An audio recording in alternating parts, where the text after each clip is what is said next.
Lengkap terkait dengan pemeriksaan kasus pagar laut Tangerang di Barreskrim Polri, kita tanyakan kepada jurnalis Kompas TV Triksi Valencia. Triksi, hari ini Barreskrim Polri melakukan gelar perkara dalam penyelidikan kasus pagar laut. Lalu apakah sudah ada tersangka dalam kasus ini dan apa barang bukti yang menguatkan?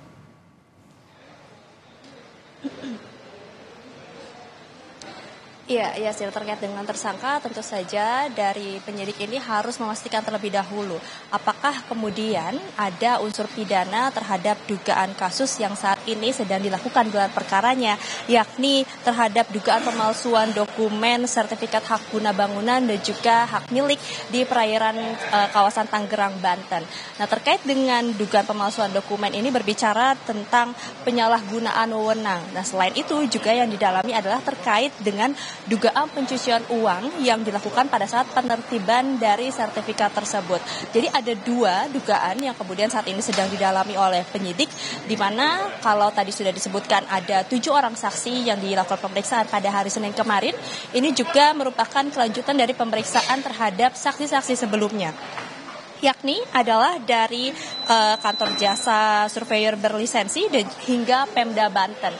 Nah, kemudian terkait dengan apa yang menjadi bukti-bukti ini juga masih belum disampaikan oleh Dirtipidum Barreskrim Mabes Polri, yakni Brigjen Juhandani Raharjo, tapi dirinya memastikan bahwa dari gelar perkara ataupun juga hasilnya nanti pada hari ini rencana nanti akan disampaikan apakah kemudian statusnya ini akan dinaikkan dari penyelidikan menjadi penyidikan, termasuk juga menyampaikan siapa tersangka dari dugaan yang saat ini sedang didalami oleh para penyidik sendiri.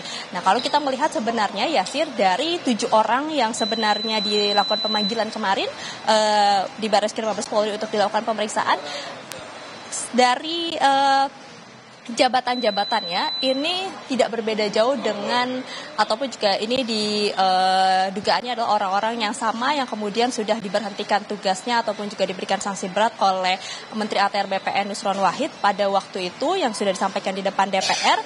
Nah, kemudian apakah dari lingkaran-lingkaran tersebut kemudian pihak kepolisi, petugas ataupun juga penyidik ini menetapkan tersangka dalam dugaan kasus tersebut.